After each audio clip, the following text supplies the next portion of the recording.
नहीं, हम जो डेट्स का अनाउंसमेंट देखिए, जो लॉ कमीशन का पर्पस ये होता है कि वो इंडिपेंडेंट लीगल एडवाइस सरकार को दे।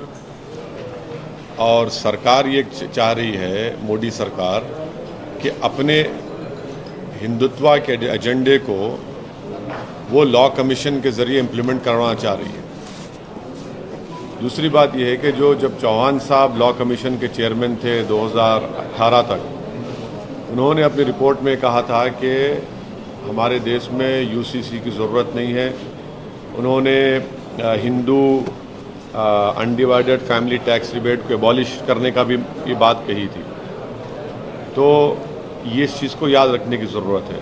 और उन्होंने जो बातें कही थी वो इंडिपेंडेंट था उनका एक ओपिनियन लॉ कमीशन का। अब यहाँ पर जो लॉ कमीशन अभी कॉन्स्टिट्यूट किया गया है, जिसमें चेयरपर्सन जिसको बनाया गया है वो ऑनरेबल जज साहब कर्नाटका में हिजाब के जजमेंट जब दे रहे थे, हम तो उस जजमेंट से डिसएग्री करते, हमने ओपनली कहा है, मगर उन्होंने कुरान की आयत को मिसरिप्रेजेंट किया, हदीस को आउट ऑफ कंटेक्स्ट लेकर वो जजमेंट दिया और कह दिया कि स्कूल जो है वो एक प्रिजन और मिलिट्री कैंप की तरह है।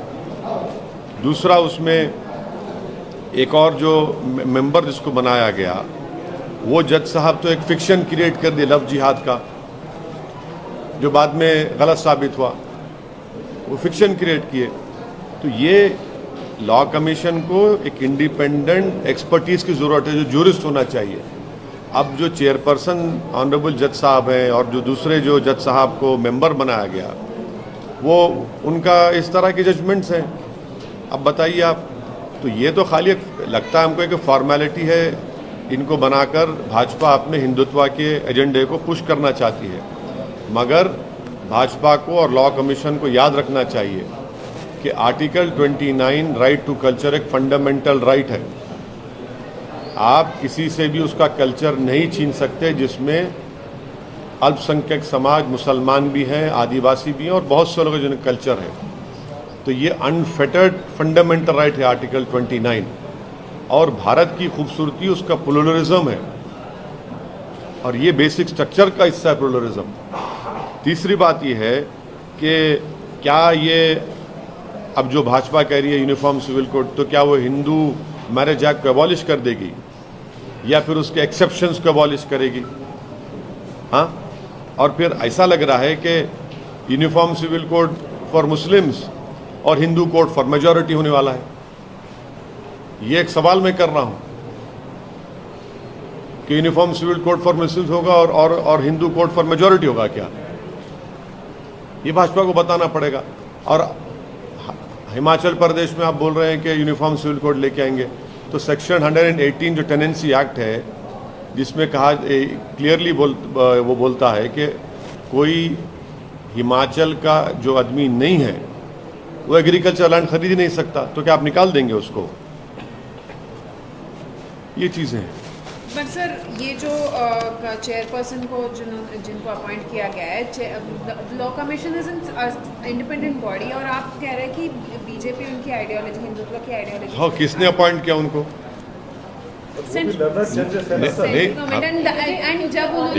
देखिए, सवाल वो नहीं है उनको किसने अपॉइंट किया, उनको सरकार ने अपॉइंट किया, उनका जजमेंट है।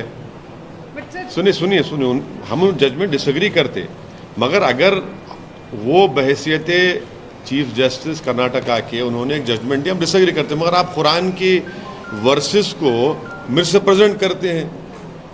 Profit Muhammad peace be upon him के हदीस को आप उसको तोड़ के पेश करते हैं। और फिर जो एक और ऑनरेबल जज साहब को जो मेंबर बनाया गया है, उन्होंने तो अपने जजमेंट में लव जिहाद का फिक्शन क्रिएट किए। लॉ कमीशन जो होता है, एक इंडिपेंडेंट एक्सपर्ट लीगल एडवाइस देना उनका काम होता है।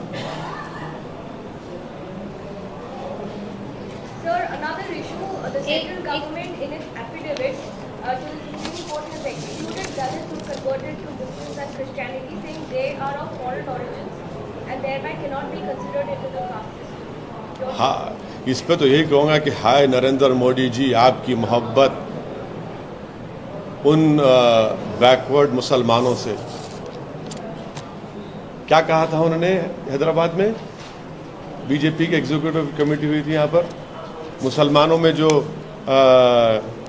पिछड़ा मुसलमान है, क्या मोहब्बत है मोदी जी पिछड़ा मुसलमान से आपकी। आपकी असली मोहब्बत तो एफिडेविट में निकल कर आ गई। आपने पिछड़ा मुसलमान को कह दिया कि वो, क्या कहा आपने मैडम? वो नहीं, पसमानदा नहीं, पसमानदा मुसलमान के बाद फॉरेन ओरिजिन के मोदी जी पसमानदा मुसलमान। क्या मोहब्बत है मोदी जी आपकी पसमानदा मुसलमान से। हाय हाय, पसमानदा मुसलमान देख रहे होंगे उसको कि पसमानदा मुसलमान है तो फॉरेन ओरिजिन का है। फिर राइट टू इक्वालिटी क्या है बताओ फिर आप बताइए। भाजपा को बताना पड़ेगा कि 1950 प्रेसिडेंशियल ऑर्डर क्या वो रिलीजन के ऊपर बेस नहीं है? आप किस बुनियाद पर मुसलमान को, क्रिश्चियन को एक्सक्लूड कर रहे हैं? वो तो राइट टू इक्वालिटी का खुला वायलेशन है। क्या देश के प्रधानमंत्री और उनकी सरकार भूल गई कि महात्मा गांधी ने इसी मसले पर क्या लिखा था अपनी उस वक्त की मैगजीन में, हरिजन मैगजीन में? आपकी मोहब्बत पिछड़े मुसलमान से, वाह क्या मोहब्बत है भाजपा की और मोदी की पिछड़ा मुसलमान से कि उनका ओरिजिन इंडिया का नहीं है, मगर आपको उनकी बड़ी फिक्र है। आप उनके लिए कॉन्क्लेव करेंगे। आपकी मोहब्बत, हमने तो पार्लियामेंट में मैंने कई स्पीचेस दी हैं जिसमें मैंने कहा कि 1950 प्रेसिडेंशियल ऑर्डर को ख़त्म करना चाहिए, ये रिलीजन न्यूट्रल होना चाहिए। सर, हिमाचल में भाजपा ने अपने बार एसोसिएशन ने भी जिस तरीके से कहा कि डोंट जज द जज, आप जिस तरीके से जज को जज कर रहे हैं वो सही नहीं है। नहीं, देखिए वो बोलेंगे ना, क्योंकि वो नॉमिनेट किए। आपका तो एजेंडा है भाजपा का, जज को तो जजमेंट से जज करेंगे ना, इंडिविजुअल उनके पर्सनली हम नहीं जज कर रहे। उनका जजमेंट उन्होंने दिया था, उस पर हम जो आप बोल रहे हैं। तो सर वो एक पर्टिकुलर इशू को लेके उनका जजमेंट था। आप हाँ, उनको तो इसीलिए हाँ नहीं, I am not on a particular issue. No, I am raising a question. I am raising a question about the independence of the Law Commission, which is supposed to be an independent organization. Their main task is to give independent expert legal advice. In 2018, when Mr. Justice B.S. Chauhan was the chairperson, he said no need for UCC. He said abolish the Hindu undivided family tax rebate. आप क्यों नहीं accept कर रहे भाई उसको? एक report आ गई ना आपका, नहीं आप क्यों नहीं एक्सेप्ट कर रहे उसको? आपको पेट में हजम नहीं हुआ, आपका मकसद पूरा नहीं हुआ उसमें हिंदुत्व आइडियोलॉजी को इम्प्लीमेंट करने का, तो आपने फिर ये किया। तो पूरा निकाल देना चाहिए, क्या करना चाहिए? क्या आपकी क्या मांग है कि ये जो चेयरपर्सन है, जो मेंबर्स है, नहीं आप देखिए, नहीं हम तो ये क्वेश्चन रेज कर रहे हैं। अभी सरकार इसका नोट ले या ना ले, मगर हम तो अपना क्वेश्चन रेज कर रहे हैं, पॉइंट्स हम उठाए हैं। सर, हिमाचल में भाजपा सरकार ने अपने घोषणा पत्र में जो है यूनिफॉर्म सिविल कोड बोल दिया ना? नहीं सर, हिमाचल पे नहीं। हिमाचल बोला मैं, हाँ बोला मैं, अभी इसमें बोला मैं, सेक्शन 118। इम्पोर्टेंट है, बीजेपी ने आज एक लिस्ट जारी की है अपने उम्मीदवारों की गुजरात में। उसमें मोरबी की जो टिकट है उसका टिकट काट दिया, जो एमएलए है, और कई सारे लोगों का टिकट काट दिया। तो क्या दर्शाता है? वो किसको टिकट काटे ना दे वो उनका इंटरनल मैटर है, मगर मोरबी में जो 150 लोग मरे, जिसमें 50 बच्चे थे और एक 2 साल का बच्चा था, अभी तक जो कंपनी को ये काम लिया गया था उस ब्रिज को सही मेंटेन करने का, चलाने का, उनको अभी तक अरेस्ट नहीं किया गया है। और दूसरी बात यह है कि आपको याद होगा खेड़ा गुजरात में गरबा में एक पत्थर फेंकने के इल्ज़ाम पे मुसलमानों को रोड पे लाकर लटों से मारा गया, जनता को जमा करके। ये कौन सा इंसाफ है आपका कि एक कंपनी जो सिर्फ 12 लाख खर्चा की है, क्या गुजरात की जनता की कीमत 12 लाख है, और आप उनको गरबा में पत्थर फेंकने वालों को रोड पे लाके लटों से मारते हैं, और ये कंपनी जो मौत की जिम्मेदार है 150 लोगों की, जिसमें 50 मासूम बच्चे और एक 2 साल का बच्चा है, आप उनको तो कह रहे हैं कि बेटा हम तुम पे फूल बरसाएंगे, आराम से घर में बैठो। ये कौन सा इंसाफ है आपका? तो ये इशू बन सकता है सर, ये पोल में सवाल देखिए, इंसान की जान जो होती है ना, वो इशू नहीं है, वो इंसान की जान है। जो लोग अपने रिश्तेदारों को, भाइयों को, बेटों को, बहनों को खोए हैं, हम उनकी तौहीन नहीं कर सकते। आप इंसाफ करिए ना। आप देखिए, मैं आपको 2 इंसिडेंट दे रहा हूं आपको, आप खुद जनता फैसला करे। सर, आसाम गवर्नमेंट ने एक अभी अल्टीमेटम दिया है। नहीं, अब बस अब ये अब हो गया। और बस एक गुजरात को अब ईडब्ल्यू से पूछना है आपको। हाँ बोलिए। क्या प्रॉब्लम है सर EWS का रिजर्वेशन दिए? तो हालांकि 3-2 से वर्डिक्ट आया है, लेकिन आप उसकी खिलाफत में क्यों सर? इसलिए है क्योंकि पार्लियामेंट में मैंने उसको अपोज किया था, उसके खिलाफ वोट दिया था, और मैंने उसको कहा था कि this is a fraud on the constitution. और राज्यसभा में DMK और एक पार्टी अपोज करे। तो ये जो पार्टीज जो आज वेलकम कर रहे हैं, ये क्या बताता है मंडल पॉलिटिक्स के बारे में, अम्बेडकर पॉलिटिक्स के बारे में? मेरा अपोजिशन इसलिए है, एक प्रिंसिपल के ऊपर है कि पुलिस की ब्रूटैलिटी कौन फेस करता है, एनकाउंटर किसका होता है, कौन पानी जब पीता है तो मौत के घाट उसको उतार दिया जाता है, किसको पीटा जाता है अगर कोई घोड़े पे बैठ के दूल्हा बन के जाता है, और कौन स्कूलों से एक्सक्लूड किया जाता है, किसके घरों को डिमोलिश किया जाता है। इन लोगों को रिजर्वेशन की जरूरत है। सुनिए, social educational backwardness, social injustice, this is the criteria of reservation. और मैं आपको कह रहा हूं कि आप पॉवर्टी को रिजर्वेशन बोल रहे ना, तो आपसे अपील कर रहा हूं और ये सुनने वालों से अपील कर रहा हूं कि रुक्मिनी एस जो मिंट पेपर में थ्रू डेटा उन्होंने बताए, if economic reservation have to be given, then Muslims should have the first claim because they are the poorest socio-economic community in the country. अच्छा, अब मैं क्यों अपोज करता हूँ सुन लो। अब आप जरा आराम से सुनो, क्योंकि आप लोग सब बड़े बड़े ऊपर के लोग हैं, मैं नीचे का हूँ। तो forward caste are rare among the poorest fifth of Indians, over represented among the rich. Second point, EWS कौन है? EWS कौन है? प्रधानमंत्री वजीर आजम के ओपिनियन में पूरा इंडिया EWS है। क्यों बोल रहा हूं मैं? क्योंकि एक स्टडी हुई थी, Indian human development survey IHDS, conducted by national council for applied economic research and university of Maryland, जिसमें उन्होंने कहा कि on an average a little over the top 1% of the country has a house hold income of over 8 lakh. आप पूरे हो गए। अच्छा, और एक चीज सुनो आप, SC/ST स्कॉलरशिप की सीलिंग क्या है? 2.5 लाख। आप लोगों की 8 लाख, आप तमाम की 8 लाख, और SC/ST स्कॉलरशिप की 2.5 लाख। तो रेवड़ी किसके लिए रिजर्व हो रही? आप लोगों के रिजर्व हो रही। तो मेरा मानना यह है कि this is the first step to ending reservation for the backward communities. और आप पढ़िए सुप्रीम कोर्ट का majority judgement, paragraph 185-187, justice J. Pardiwala ने कहा, उन्होंने I see this as the first step to ending reservation backward community. Justice majority judgement justice Pardiwala बोल दिए।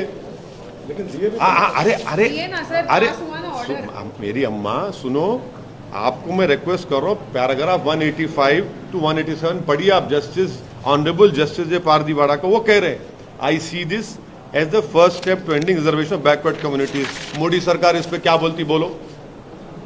Do they agree with justice पारदीवाड़ा?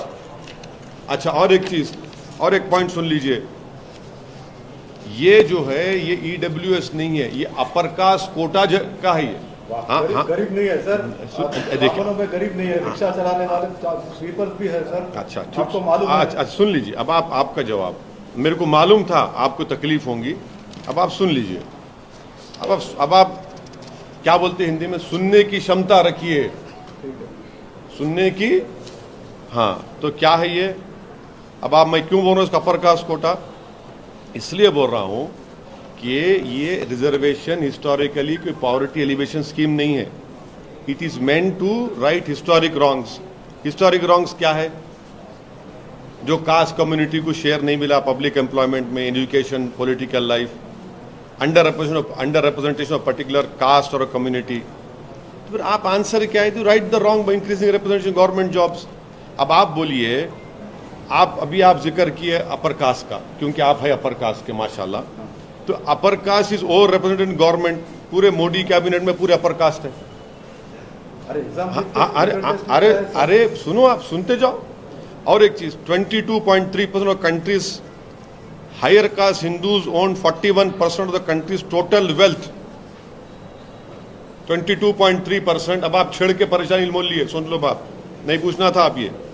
22.3% countries higher caste Hindus own 41% of the countries total wealth. और एक चीज,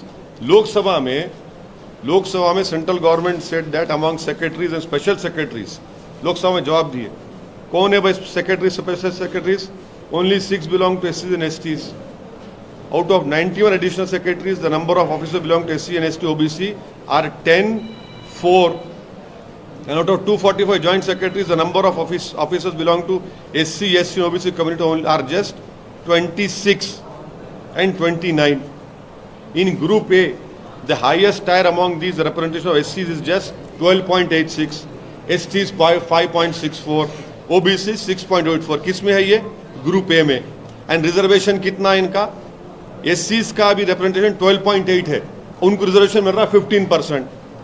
STs का reservation 7.5, उनका representation group A में 5.6, OBCs का reservation 16.88 और उनका रिजर्वेशन क्या है? 27%। अब देखते जाओ आप। अच्छा, सेंट्रल यूनिवर्सिटीज में कितने OBC प्रोफेसर है? 313 में 9। हाँ, अब आप इसको क्या बोलेंगे, बोलो आप। तो इसीलिए हम बोल रहे हैं कि ये जो रिजर्वेशन गवर्नमेंट EWS नहीं, अपर कास्ट कोटा रिजर्वेशन है ये, तो ये सब चीज़ें हैं। अच्छा, और एक चीज़, अब आप बोलते कि नहीं ये ऐसा नहीं है, उसको गलत है, न्यू सिस्टम विल नॉट। अच्छा, और एक बीजेपी क्या बोलती, new system will not affect reservation already in place. इसका एग्जाम्पल दो, how is it affecting? recent recruitment notification October 2020 issued by Institute of Banking Personnel Selection, IBPS बोलते हैं उसको। As per notification, OBC, SC, ST quota has been reduced to accommodate the 10% EWS quota। ये कौन सा है? Institute of Banking Personnel Selection। In effect, quota for OBC, SC and ST candidates have been reduced to 49.5 से 40% हो गया वो, while maintaining the open category tally at 50%। Effect नहीं हो रहा है। लेकिन बेसिक सुनो, वो सब वो नहीं, द प्रूफ ऑफ द, सुनिए, ग्राउंड रियलिटी बोल रहा हूं मैं आपको, मेरा नहीं है डेटा ये, मैं आपको। और सुनो, अब आपको तकलीफ हो रही है, मैं बोल रहा हूँ से बातें, मगर आपको सुनना पड़ेगा, समता रखिए, सबर करिए। अच्छा, गवर्नमेंट जो डेटा टेबल करी 10 सेंट्रल डिपार्टमेंट्स का, defence production, railways, financial service, post, defence, housing, urban affairs, home affairs, atomic energy, revenue, education. January 1st 2021 में data shows a huge backlog of SC। कितने फिल किए? 13,220 आपने fill किए। Vacant कितने? 17,880। Scheduled tribe का आपने fill किया 9,619। Vacancies कितने हैं? 14,000। OBC फिल किया आपने 11,732। वैकेंसीज कितनी है? 19,283। A total of 51,224 vacancies reserved posts against 34,500. These are posts which are filled. This is what I have to say. और मैं फिर से पूछ रहा हूँ, क्या देश के प्रधानमंत्री ऑनरेबल जस्टिस पारदीवाड़ा साहब ने अपने जजमेंट पैराग्राफ नंबर 185-187 में जो कहा है कि I see this as the first step to ending reservation for backward communities, क्या ये भाजपा सरकार ये करेगी? और मेरे को खतरा दिखता है मेरे को कि रिजर्वेशन खत्म करने के लिए ये सब चीजें आगे बढ़ रही है। सर 50% रिजर्वेशन है, कुछ स्टेट्स में 50 से ज़्यादा है, तेलंगाना का लो, तमिलनाडु का लो 70 से ज़्यादा है, तो दिक्कत क्या है सर? मतलब गरीब लोग जो EWS में मिल रहा, EWS से अपर कास्ट में जो लोग गरीब लोग नहीं है, जो पॉपुलेशन का 80% है उन्होंने 50 में खेलना। हाँ, जो पॉपुलेशन का 80% है उन्होंने 50 में खेलना, जो पॉपुलेशन का 15% है उन्होंने 50 में लेना। गरीब हाँ? गरीब है सर। हाँ? गरीब वो है, गरीब गरीब गरीब है। नहीं पैसा है, इसके पास गरीब नहीं है, अच्छा नहीं है, क्या अच्छा बात? देखो कैसी बात है? अरे बिल्कुल सही बात बोल रहा हूँ, आप लोग तमाम बड़े लोग हैं, गवर्नमेंट आपको क्या मालूम अरे भाई आप शादी में घोड़े पे बैठे तो तकलीफ होती नहीं होती आपको, आप पानी पियो तो जान चली जाती नहीं जाती आपको, आपको क्या तकलीफ मालूम साहब? अरे सर जिल्लत उठाना जिसको जलील होता है उसको मालूम। सर बड़े कैश में भी ऑटो चलाने रिक्शा चलाने वाले हैं, झोपड़ी में जीने हाँ। वाले हैं, वो लोगों तो- को 10% मिल रहा है, 35% मिल रहा है। अरे तो बाबा दिक्कत क्या है, सर? जो 80% है उन्हें 50 में खेलना, जो 15% है उन्हें 50 लेना। क्या करना सर? 50 हाँ? 50 कहाँ से तो 10% अरे तो सर। अरे वही तो हो गया ना, वही तो हो गया। 70% से ज्यादा है सर, और क्या चाहिए? क्या और क्या चाहिए? अरे क्या बात कर रहे, ये गरीब- हजारों साल से जुल्म हो रहा, हाँ सर, हजारों 50 से सुनो ज्यादा- हजारों साल से जुल्म हो रहा, और आप बोल रहे क्या करना?